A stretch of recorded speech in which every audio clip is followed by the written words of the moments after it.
Terrific. Hey, everybody. Thank you so much for joining us today. We hope you are all hanging in there. We know that this is a really interesting time. So let's take a break from all the madness and have some fun with coding and computational thinking with our new software release with Blockly. Just to give you a few housekeeping notes, your mics are muted, but you are able to use the chat at the bottom. You can either send a message directly just to Glenn, who I'll introduce you to in a second, who's going to be the moderator. He'll check questions, or you could do it for good of the whole group. That should cover you there. And we, like you probably just heard, we are recording this session, and we will make sure that you get the recording and any other needed attachments that you may need.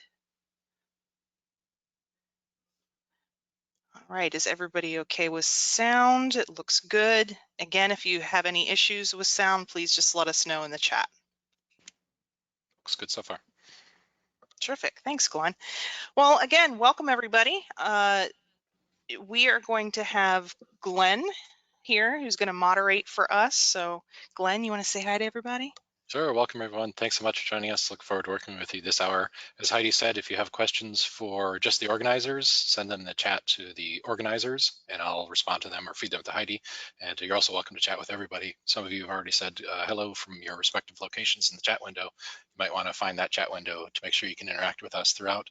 Your mics are going to be muted because of the large group size, but we do welcome your feedback via chat. Terrific. Hi, and I am, hi Chantel from Florida. I hail from Florida myself. New Jersey, welcome. Very nice. Well, I'm Heidi Brennan, and along with Glenn, we work for the Curriculum and Professional Development Department here at PASCO. And Glenn just wrapped up a webinar where he chatted about our Blockly and our Capstone 2.0 software. Now we're moving to SPARKvue, and this session might be a little bit more suited for our intermediate elementary grades, middle school, and high school applications as well. So what really brings us here initially, and I'm sure a lot of you know, the K through 12 computer standards really have gained quite a bit of momentum in a very short period of time. This report that you can get through code.org is showing that as in 2019, we had 34 states that had adopted computer science standards. And along with that, you're starting to see more certification needs districts are having. You're also starting to see requirements even as low as the middle school level for computer science courses. So we're going to support some of that through what we're sharing today. And it's not just domestically. We know that ISTE has also worked internationally with creating computer science standards all over the globe. Some of you might recognize those as the ICT standards, information and communication technologies. So what exactly is computational thinking? In all honesty, I had misconceptions of this when it first started popping up on my radar. But in its simplest terms, computational thinking is those critical thinking skills and attaching those to the power of computing. And it might be very relatable when you're thinking about 21st century skills for our students. There's some commonalities there. But when we're looking at the computational thinking process, it can be broken down into 4 stages: decomposition, pattern recognition, abstraction, and algorithmic thinking. And now more than ever, computational thinking is taking the center stage. This idea stems from how rapidly our world is evolving with the use of technology. So right now, where we're at in the world right now, can you imagine not having your cell phone? Can you imagine going through these stay-at-home orders without the ability to use a digital platform to keep those lines of communication open and being able to share all this critical data that we're getting that needs to be shared globally? So computational thinking is the ability to put critical thinking into action. It's the ability to think and act like a computer scientist, but the misconception there is that we don't intend all of our students to become computer scientists. These processes relate into many different areas, thinking about medicine. If you have somebody that's working remotely and they can turn their cell phone into a microscope so they can analyze specimens when they're in the middle of nowhere. So this is going to transfer over everything.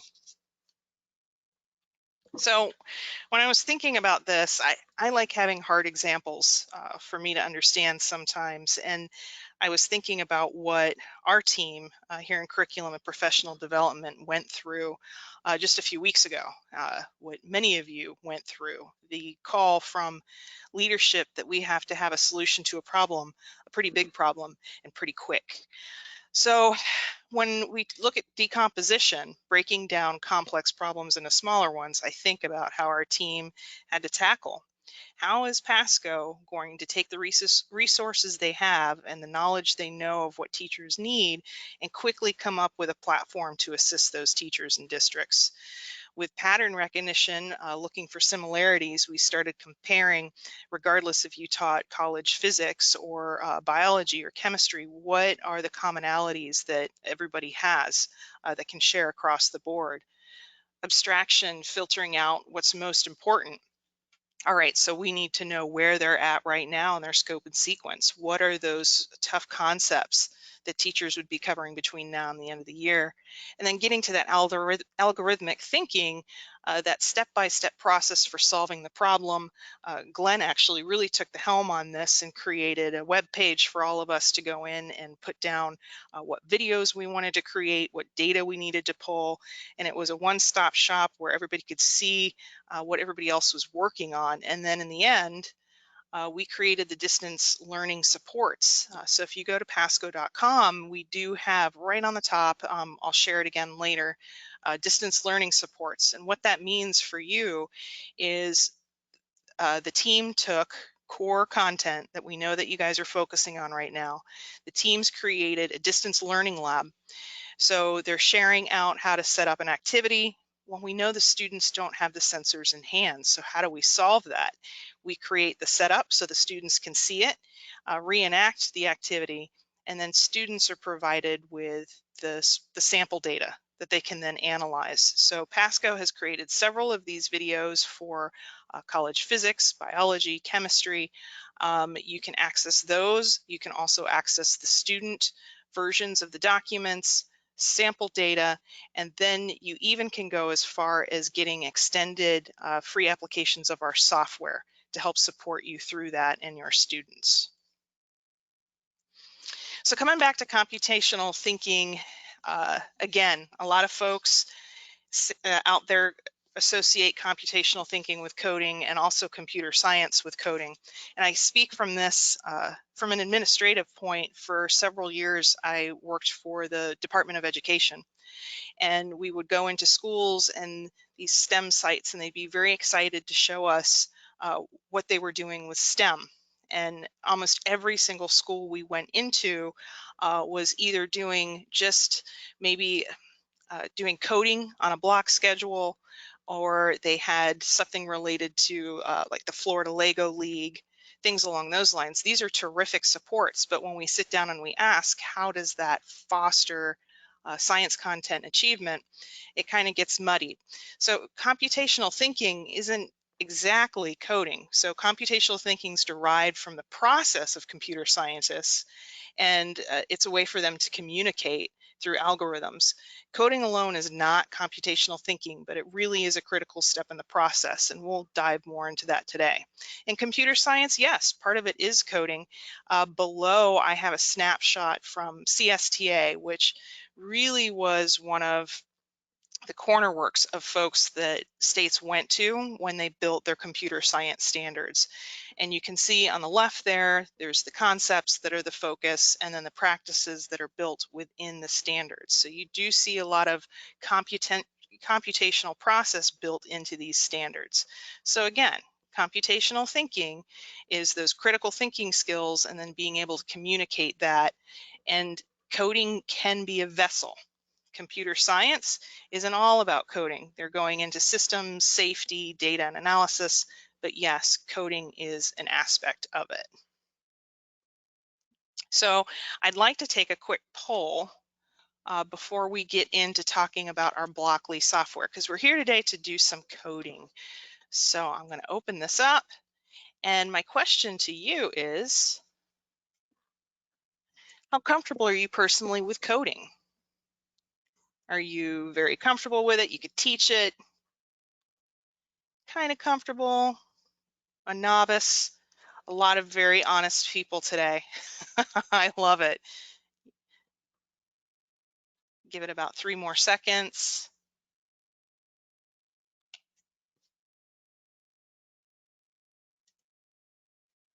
Okay, and then share the results with you. I think I clicked the wrong button.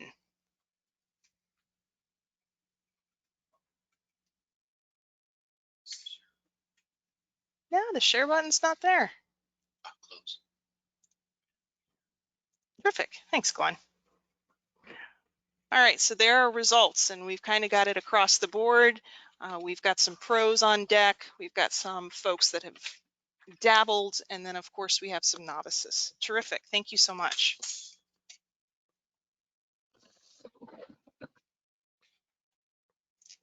And then close poll, close results. Give us 1 second, because Heidi has just managed to delete her polls.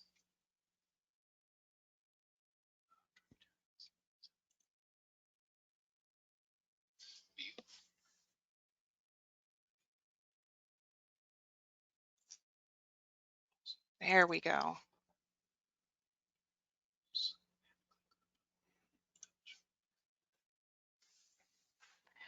All right, guys, promise we're getting that tech glitch out of the way now. I appreciate it. All right, so now let's get into Blockly coding with SPARKvue. This is kind of an exciting thing to share out. Many of you might know about the Presidential Awards for Excellence in Mathematics and Science Teaching, the highest honor that teachers can get in their field. In the US, well, they have started a new program for productive excellence. And we actually got nominated this year and found out just a few weeks ago that we won for our Blockly software with SPARKvue. So it's pretty exciting for us.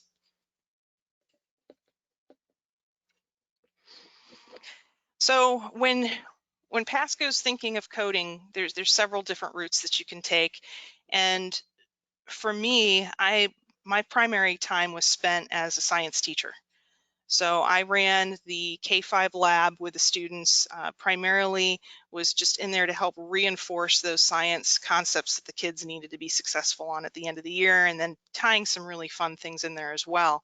Well, the computer science standards came along, and now we're kind of charged with finding ways to embed those into our curriculum. And we know that time is short. So one of the things that Blockly can help you with is we're still going to focus on the science. We're still going to get the mastery of the content, but now we have another avenue for the students in an exciting way to share with us their understanding of that concept. So we're going to model that for you today. You will get the link to this so you have access to it, but pH of household chemicals is an activity that's in our resource library right now that you can access. And you might be doing this at the middle school level or the high school level. And this is how we would start it with the students. We would make sure that they got practice with what pH was, practice with the sensor itself, and delving into some investigations. Well, once all that's done, we can throw something new at them supporting computer science standards and ask them to create a program that can identify a base. And this lesson will be uploaded as well, so you can have it. We're calling these Blockly extensions. Blockly extensions are going to be coding activities that you can use to kind of oomph up what you're doing in your classroom. So they'll be related to a lab that already exists, and this is something that you would apply afterwards. So let's dive into this a little bit, and let me show you SPARKvue using a pH sensor.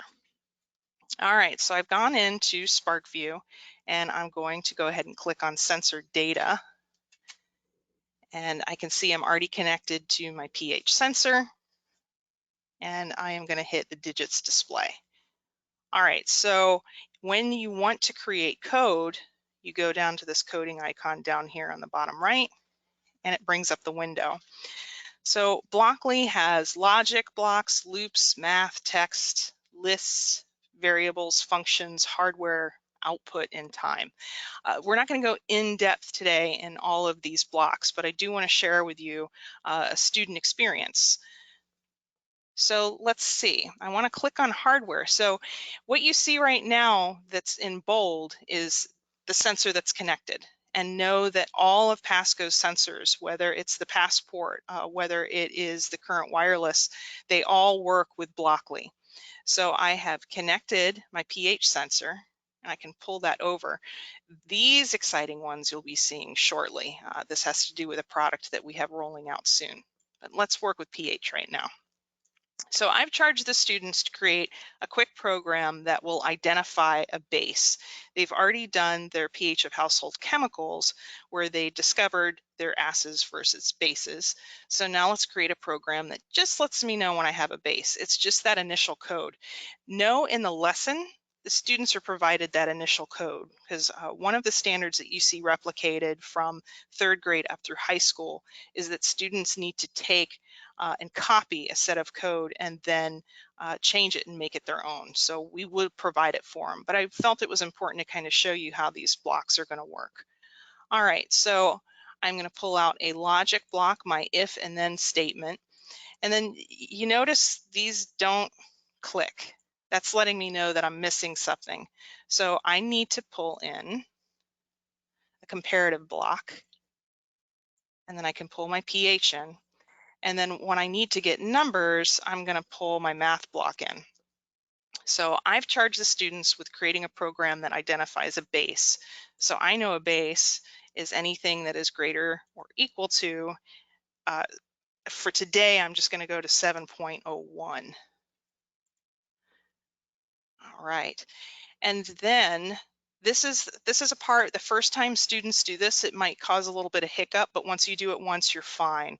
We're going to create a code output because this initially is what you're going to see with SPARKvue and Blockly, is that it's going to give you a text output. And I need to create that so it knows what to say. So I'm going to create a text output.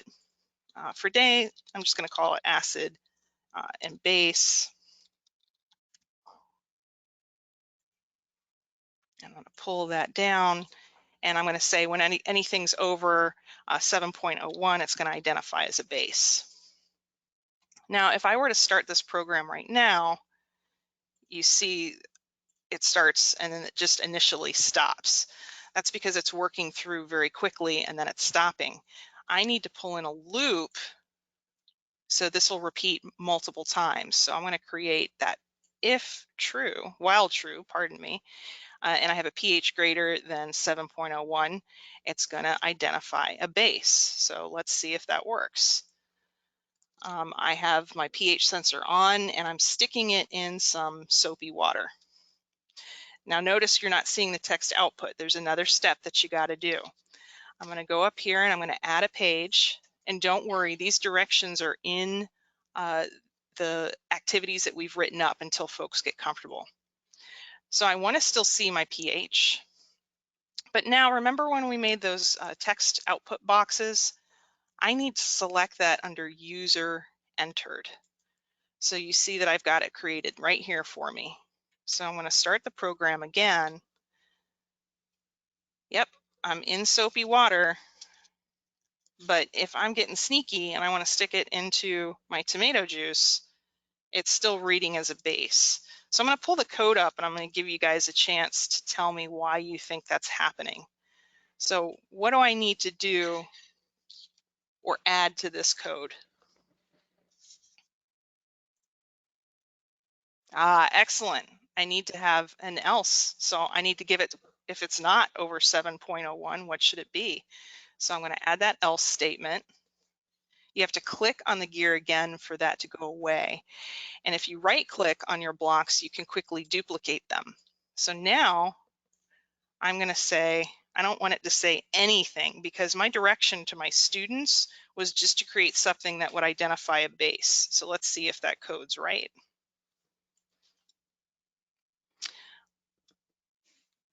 All right, it's identified the base of my soapy water. I'm gonna rinse that off. In the tomato juice, it reads nothing. So that's just an initial first activity for the students to dive into, but we don't stop there because we want to make sure the students understand all the ranges. So I'm going to pull back my presentation here. So we've given them the initial code, they've replicated it, and now we're asking them, well, we want you to do a little bit more. Can you expand on your initial code and create one that identifies a neutral, an acid, and a base? And I see that I spelled neutral wrong in there. I promise I can spell, folks, the things that you catch last minute. So I want to demonstrate to you how that would work. So I'm going to go ahead and open another experiment, one that I already have ready to go.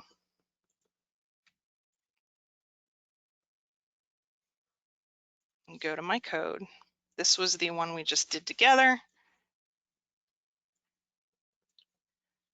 Hey, and I can fix my spelling here in real time. Okay, done. Again, I need to add that page. Whenever you want the text output, you're going to have to let SPARKvue know. I'm going to select pH, user entered, acid base. So let's see how it works. All right, so now I'm putting it in the tomato juice. Getting 4.32, excellent. So far, so good. Let me rinse off my sensor. Into the soapy water I go. Phew, all right, good, there we go. It identified a base. So this is just a quick example of how you can take that science content that you've already focused on in your classroom and then maybe take just a class period or two to let the students demonstrate that they understand some coding principles, but also understand the importance of pH. So that was just an easy example, but you could do more. Here are just a few other examples that you can do using Blockly and pH. Create firmware to change your pH probe to identify apple juice, grape juice, lemon juice. We did this with a group of folks not too long ago, and it was pretty neat. Told them that they were part of a factory that needed to quickly come up with a machine that let everybody know if a liquid was a milk, if it was milk, if it was alkaline water. You could also create code to determine when the buffer capacity has been exceeded. So these are just a few examples. Before I move on, was there any questions that anybody has? Oh, Chantel, the name of the probe is the pH sensor. So currently we're using pH.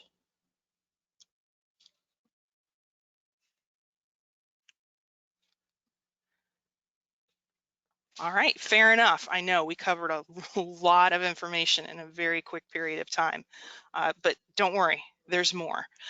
So we kind of want to give you something fun to do at home right now because a lot of you are in your homes, you're doing distance learning as educators, you're doing distance learning with your own children. Every one of you should have a badge to wear of honor. So we know that you may or may not have PASCO sensors at home, and your students may or may not have PASCO sensors at home, but what we do know that you have is a cell phone. And you can download our SPARKvue software application for free on your cell phone. And we're giving you guys a coding challenge using your cell phone, or you could also use your computer, either one you want to do. We're asking you if you could create a program using either your onboard microphone, some of them have onboard accelerometers, onboard light sensors. Can you create something using those sensors?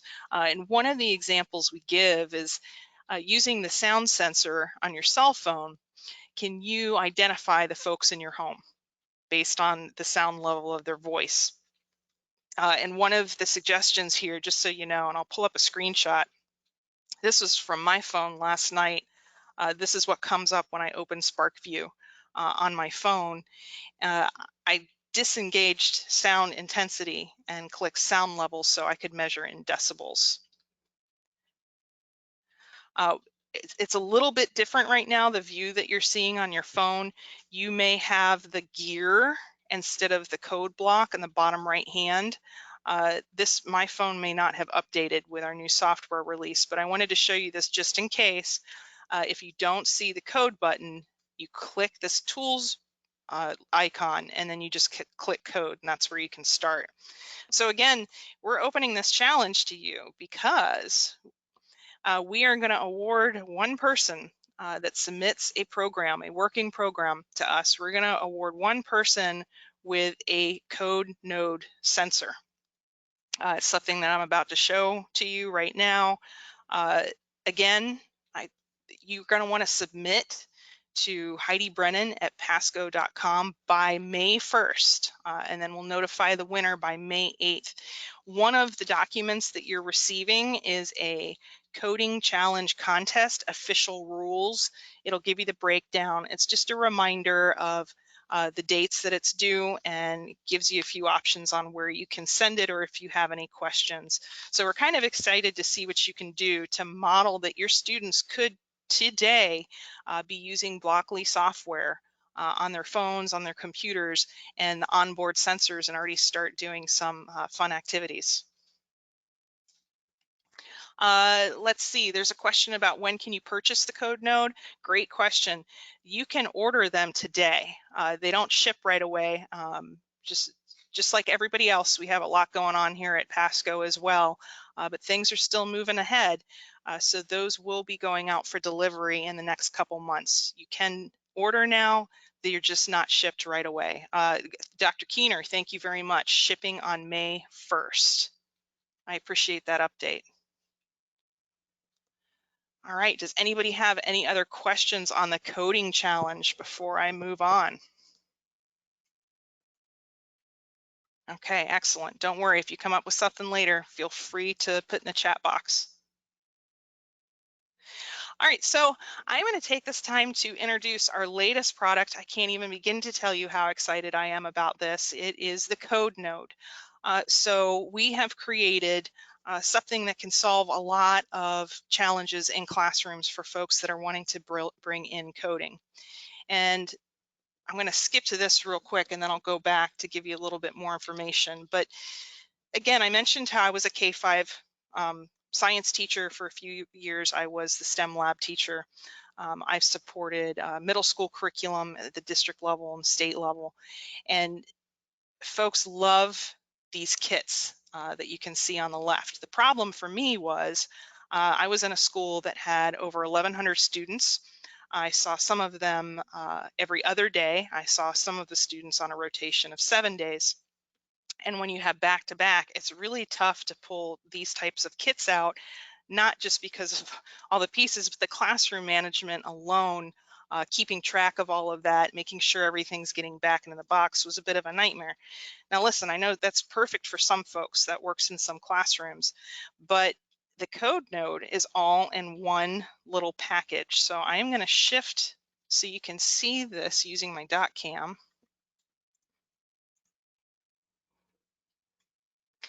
All right, and you should be able to see that. And just so you know, if you want to see a larger version of the code node, you can drag the screen to change the size between the slides you're seeing in the code node. Well, this is the code node. I'm going to turn him on. He's got quite the personality once you do that, winking at you.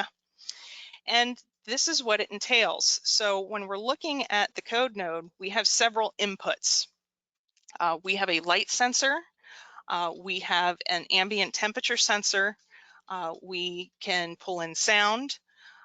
We also have outputs that are things that you're going to be able to utilize, which is a buzzer speaker. We have an RGB LED light. We have a magnetic field sensor. We have an accelerometer. And then we also have these buttons or switches that students can manipulate. So several inputs and several outputs. And again, since we're using the Blockly software, you can also do text and numerical outputs on your screen. So there's a lot of different options there.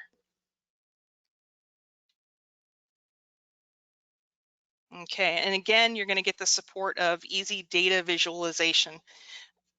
Great support for classrooms that are doing coding. So maybe you're a middle school teacher that's in charge of coding curriculum. This could be integrated into that easily, and it still can support science concepts. And that's what excites me the most, because I like seeing multiple standards covered in one course. It helps with that time crunch. All right, so let's do a quick activity. I am going to stop sharing my webcam just for a second because I want to be able to show you how to set this up in SPARKvue. What you're seeing here is a mock-up of a code notebook that we're working on right now. That it's one of those kind of like die-cut board books, and it's going to introduce concepts through phenomena. We know that a lot of students are focusing on light, so it goes into a little bit of the science of that, and then it's going to give the students a bit of a challenge. So relating to phenomena, how many students have seen one of those automatic night lights? How in the world does that work? So we've had those conversations with students, and now we're challenging them to use the code node to mimic an automatic nightlight. So let's see how we do that. I'm back in SPARKvue. I'm going to start a new experiment. I'm going to choose sensor data, and I'm going to choose my code node here. And you'll see that there's numbers on here. The numbers that you're seeing on the screen correlate with the code node that's in front of me. I'll go ahead and turn my camera back on so you can see. So the numbers are over here, and I'm also seeing them on the screen. This is going to make sense for those that have multiple groups in their classroom, so you can identify who has what device.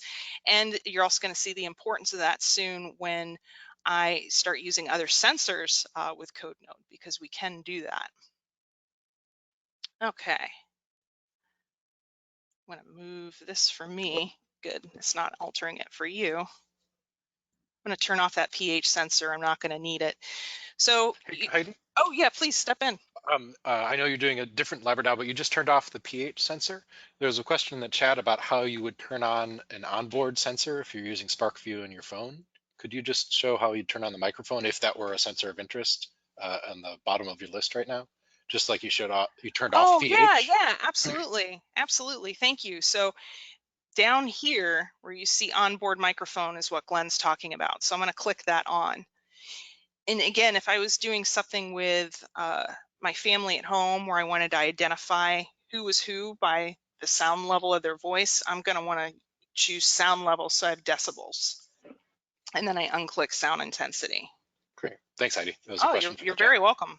That was a great question. So that onboard microphone's available even if you've not connected a PASCO sensor. That's something built into the phone. Excellent. Thank you for that. All right, so for this challenge, they are going to need to create an automatic nightlight. So I'm just going to make sure that brightness is checked off here. So when I click the digits display, you see a percentage. Let me make sure. I think I disconnected my code node. She's not reading. Nope, she's there.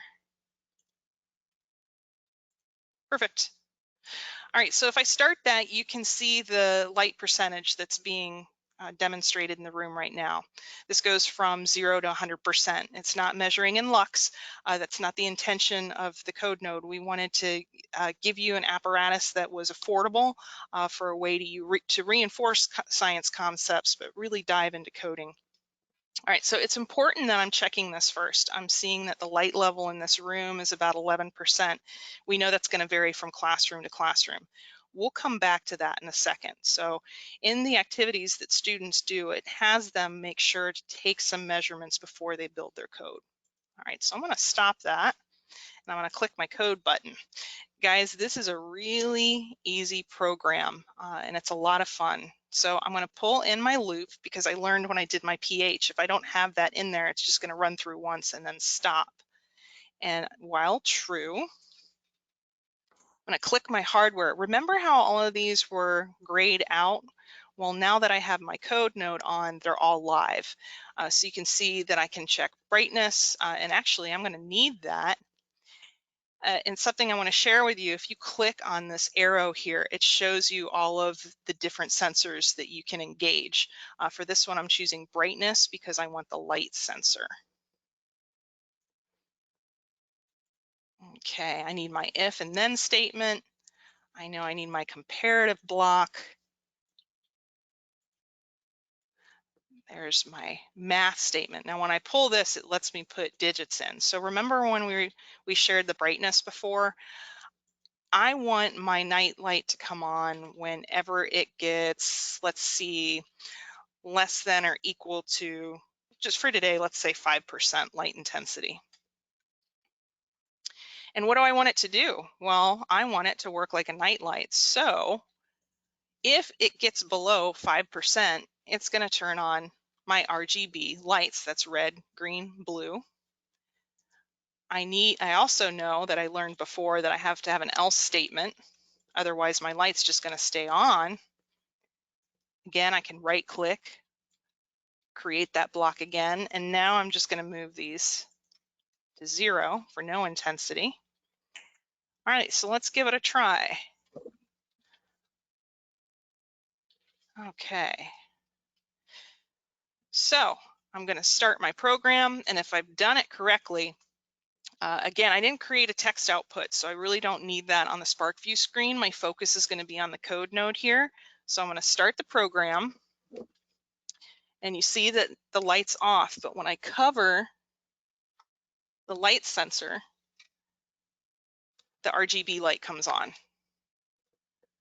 So the students just created a simple bit of code where they turned their code node into something that replicates an automatic night light. I think that's so cool. And then you can throw things in there for any art teachers in the room or art fans. You can challenge the students to change that light to purple just through looking at their code here. All right, so that is an automatic night light using the code node.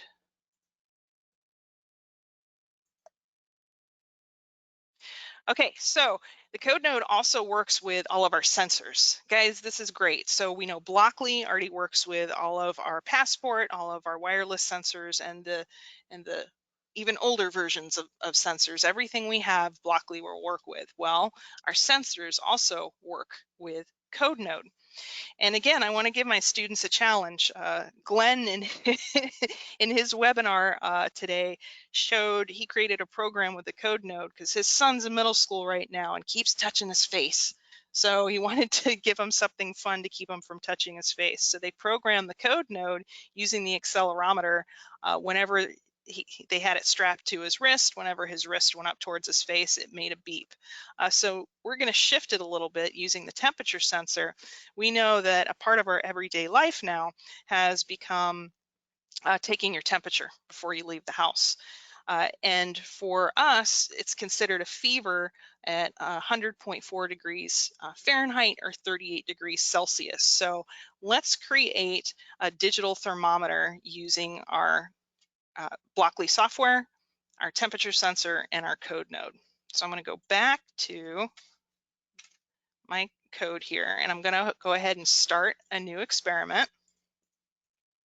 Select sensor data. Okay, this is where the numbers on our sensors are very helpful. You're seeing code node already attached, and I'm turning on a temperature sensor here, and you can see the reading here. I'm going to go ahead and connect that.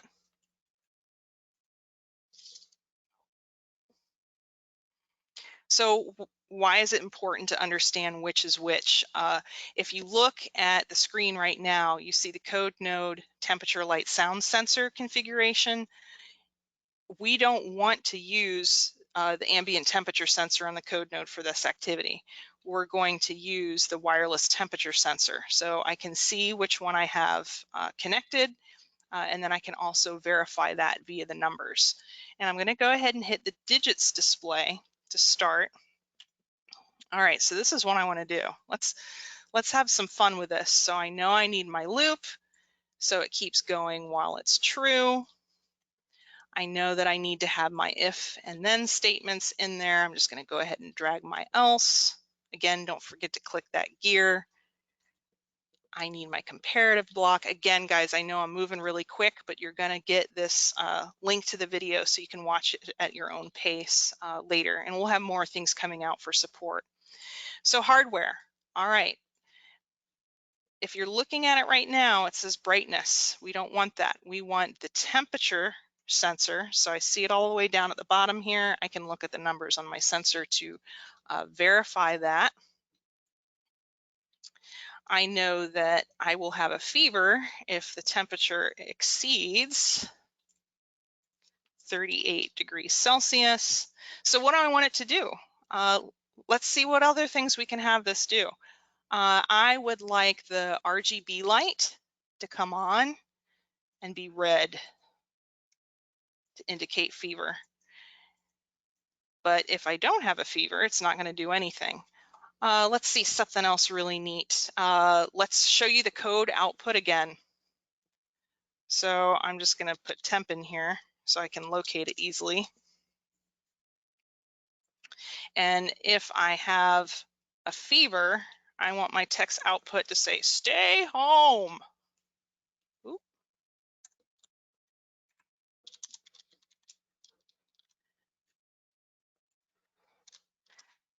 If I don't have a fever, it's just going to say, you're good. This is something that we added recently that really excites me. So one of the things that I've neglected to point out that also as an output on the code node is this 5x5 LED array. You can program shapes, letters, and numbers if you want through lists. But let's say you have students that are very new to coding. I'm not going to really worry about the quadrants with them right now. So we have this block where students, all they have to do is click and it'll show you what's going to show up. I'm going to do an arrow going up because that's letting me know I have a fever. Down here, I'm just going to have it do nothing. And you guys notice how sometimes things stick because I was moving too quick. If you hit the last block, it's really easy to take those apart and then move to the next piece. So I need to unclick these guys. All right, so if I've done it right, if I have a fever, it's gonna have the red light come on here, RGB. I'm gonna get a red arrow here on my LED array. Those colors are always gonna be red on the array. I'm gonna get a text output to stay home. Otherwise, everything's all good. So I'm gonna click done. Oh, real quick, just for today, I'm not gonna get up to 38 very quickly. I can look down here and I can get the real-time temperature. It's saying 23.89, flexing back and forth. So let's just say once I get at 24, it's gonna denote that I have a fever. Remember, I have text output now, so I need to have my dual screen. I want to see the temperature. Again, I'm making sure I'm choosing the right sensor. And then I want my text output at user entered. There you see temp. All right, so drum roll, quick last look. Code looks okay. Let's start it. It's saying I'm good right now, but keep an eye on the code node there. I'm heating up. All right, so there we go. We got a red light. We got the red arrow, and it's telling me to stay home.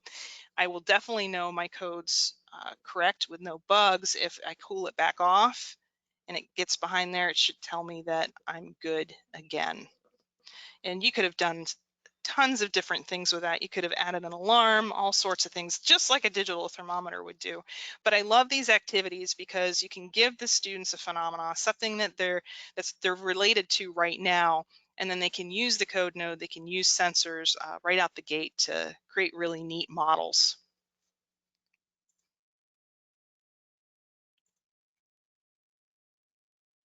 And that's what we just did. We created our digital thermometer. Well, I actually moved much faster than I had anticipated. So I want to give folks an opportunity if you've got questions that you want to ask related to the software, related to the code node. Heidi, there are a couple topics from the chat that might be worth bringing up for everybody. Perfect.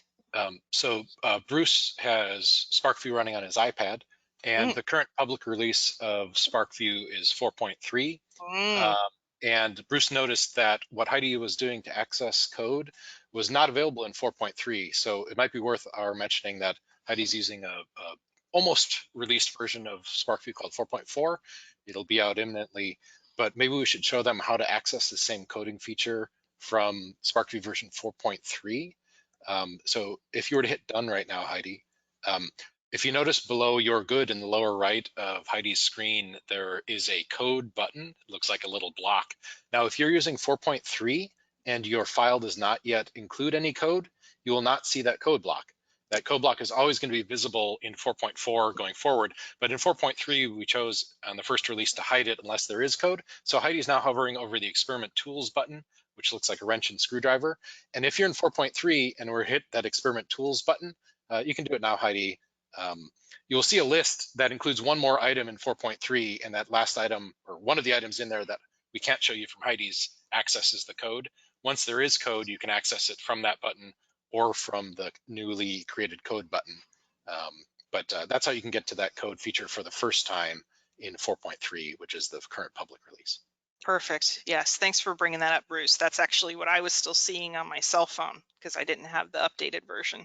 Yep, so that coding feature is there. You just need to create some code for it to be surfaced via the Experiment Tools button. Jeffrey has SPARKvue on his Android phone, and he noted that he can see 11 different sensors on his Pixel 3 phone, a collection of GPS and cameras and acceleration. There have been some other questions about accessing sensors on phones. On iOS, iPhones that is, and iPads, I believe you're only always going to see one. It's the sound sensor that you showed us earlier with sound level. But for some Android platforms, the number of sensors you'll see beyond sound level can be greater, and it might include light and acceleration and GPS and cameras and so forth. So a difference between platforms, but you should always be able to see at least the sound sensor, that is the microphone, no matter what platform you're on. And private chat to me, but somebody who has had their hands on the code node was exploring using it as a step counter. Oh, I yes. know that you and John did that. Would you mind describing what you did with that? Yeah, unfortunately, guys, I have to apologize because I have multiple codes that I could have shared with you, but I didn't pull everything on to this desktop, so I don't have access to what I actually created. So I would have to shift my brain a bit to recall how I got to that. But I can tell you what we did utilize using that was we used the accelerometer in there, and I believe it was the Y function. And I'm not, tell you what, I will make sure to, well, it won't work on the software they have right now, will it?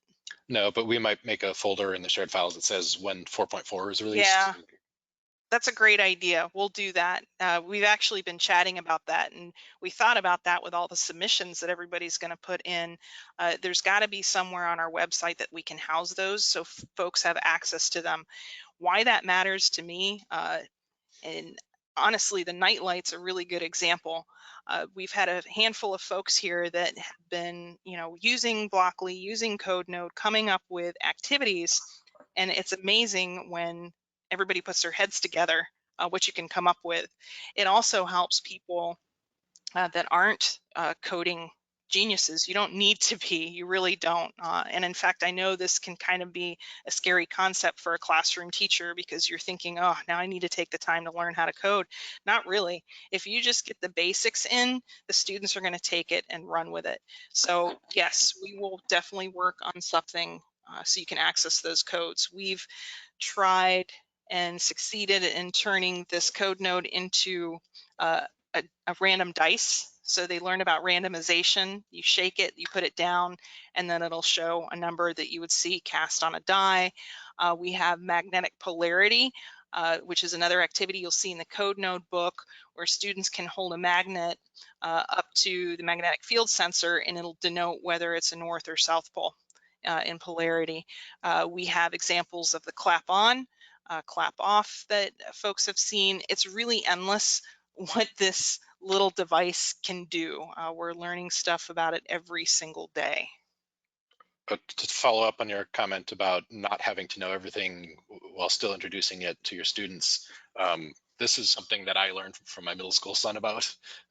he has lots of experience with block-based languages like Scratch, and when I needed to figure out how things work, he was able to figure it out more quickly than I was. So don't hesitate to learn from your students, and encourage those students who figured it out to share with other students as well. And showing the fact that you are learning as well is a great thing to do in the classroom. There's some additional chats going on, some great things. Back to the phone, Dan notes that on his iPhone, he can see acceleration as well. So everything can see sound, but it sounds like on some iPhones, at least, you can also see acceleration, as you should on some Android. Trevor asks about Capstone versus SPARKvue. These are our two applications for collecting and analyzing data. The good news is that both Capstone and SPARKvue have the same Blockly coding capabilities in them. Capstone was the focus of a different webinar earlier today, and that's primarily our software for physics and engineering at the upper secondary school and college level. It is only available on Windows and Macintosh. SPARKvue, which Heidi is focusing on in this session, is available on Windows, Mac, Chrome, iOS, and Android across all those platforms, and is primarily aimed at K through 12 across subjects. So Capstone, Windows and Mac only, SPARKvue across all those platforms. SPARKvue is free in their respective app stores on Chrome, iOS, and Android, and we have an extended trial during the COVID period here of it on our website for Mac and Windows. Chantel is asking some really nice questions about management. Chantel asks, can they save their coding to a personal profile on SPARKvue? And is there a platform for educators to collaborate on coding and ideas? Well, as far as the platform for teachers collaborating, I think we want to talk about creating something where we could house those codes that folks could utilize. I'm sorry, what was the first part? The first part was, is there a way for students to save their personal profile on SPARKvue, perhaps code? Well, what they can do when they're in their system. So I brought back up the screen that has my digital thermometer. You can click done, and then you go up to this hamburger, whatever you'd like to call it, in the top left there, and I can save that. So I can I can say where I want it to go, and then I can give it a name. So there is a way for students to save their code on their computer and then pull it up for later use.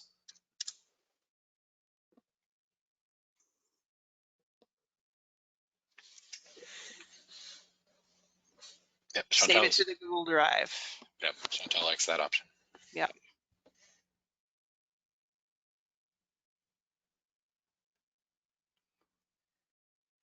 There's a private question here that's probably applicable to everybody. Curious about getting errors in Blockly. Heidi, I don't know if you've had the experience, but one of the nice things about Blockly coding is that it's difficult, not impossible, but it's difficult to have syntax errors. The blocks don't fit together when things don't make sense, like putting text where numbers should be. But it is still possible to, and you don't have to worry about the semicolons of other programming languages that are text-based. It is still possible to get errors though, and it will just pop open an error message when you try to run the codes and give you some hint that, that it doesn't know what this is. And you'll occasionally see errors like that that will help point it out. Much more often though, because Blockly removes most of the syntax problems, the errors are not going to be errors that the code recognizes. They're going to be errors in the programmer's logic. You illustrated one earlier where the message remained that it was a base even after the pH went below 7, because the programmer, you were illustrating at that point, the programmer didn't realize, oh, I need to replace that message. So the most common type of error that one will have to deal with in Blockly is the errors that the programmer has made in not following the logic that's needed for the code to execute as intended. Do you have any other error experiences so far, Heidi? Nothing outside of the ordinary. Okay. Yeah, Trevor's asking, so can the code be saved in another coding language like Java or Python? Yeah, no, it actually cannot. And I'll show you, I'll get back over to the screen here and go into coding. We use Lua. So I've shifted from the Blockly blocks to Lua. This isn't something that the students can edit. And actually, I don't know if, Glenn, you want to share the comment that you made about Python. and why we're not utilizing that with SPARKvue or Capstone. Yeah, this question came up in our earlier webinar today about Capstone, and the answer is the same for SPARKvue. Sort of the history of this project is we started about half a year ago, excited to add coding, and our developers in-house here started doing it. And they used this Google framework called Blockly to allow code to be created from the blocks that Heidi's been showing us today. Basically, this framework allows our coders to translate the blocks into a language of their choice and have SPARKvue or Capstone run the code based on that language. We actually started with Python, and especially in SPARKvue, since SPARKvue runs on lower powered devices like Chrome OS and older phones, we found that Python wasn't responsive enough. So they went and replaced Python with Lua, which is the language that you see Heidi showing us in that Lua tab. It's important to note that Lua is generated automatically by Blockly, and that's what SPARKvue is actually executing on, but it is only a readout. It's something that you might look at to try to troubleshoot what's happening in the Blockly if you're not familiar with the blocks. You'll see that it's a fairly straightforward code. I don't know Lua, but I can interpret that aside from those long strings that identify measurements. But we're interested. So right now Lua is in there because it's a fast running platform for actually executing this code in a timely manner. But we'd love to hear what sorts of coding options that you are interested in, and please share them in the chat or send emails to us. This is our first out. Yeah, Bruce actually asked a great question. Can we share a resource that could assist him to learn code completely new to it? Fair enough. Everybody here, no matter whether they were a novice, a pro, or just varying levels, you can go to ISTE. In fact, Glenn right now is taking an asynchronous course. I think it's closed right now, but it'll open up again. You can go to sources like learning.com, but what I used to use, which I think a lot of us have used, is code.org. Code.org is a great place to start because you start right from the beginning and you can go through multiple levels and build upon the understanding of the coding. That was something that really helped me. Those are the folks that do the hour of code. They're the ones that released the report that I shared out at the very beginning on how many states have moved to computer science standards. So those are great resources, whether you want to learn coding, if you want more in-depth knowledge of what computational thinking is and how that relates to a science classroom, a math classroom.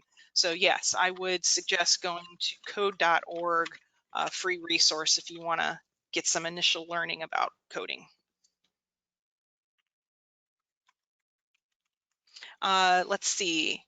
Ari asks, my phone's an Android, will SPARKvue work for the coding? It absolutely will.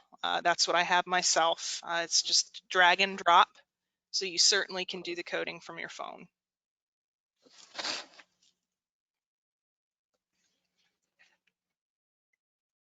Yeah, other attendees are sharing some great ideas for learning about coding in the first place. One of the neat things I discovered, I'm also relatively new to this, is if you're not doing physical computing, that is, if you're not interacting with the real world, brilliant programmers have created very neat activities online, and you don't need anything other than a browser and a computer with a keyboard to do them. It's a great way to learn what the loops are, to learn about variables and things like that. What excites me is once you learn those fundamentals, bringing them into the physical world, the physical computing, and interacting with things like sensors and outputs. But as many of you are kindly sharing in the chat, there's some great resources for getting started with coding out there.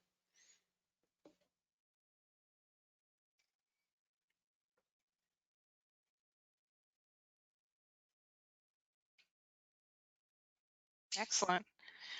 Well, we will hang on if there's any additional questions. Again, you will be getting the link soon with the presentation. Feel free to get in touch with us if you have any questions. I'm going to put the slide up one more time. Don't forget about that coding challenge. You'll have the rules accessible to you tomorrow as well. Submissions due by May 1st, and I'm really excited to see what you guys come up with. Once you get in, you're going to have a lot of fun with that. And don't worry, we've all ridden the struggle bus on this coding piece. I could tell you some really funny stories of things that I've gone through, but I feel like I'm finally getting the hang of the device, and I've had a lot of fun with it. Hope you do too.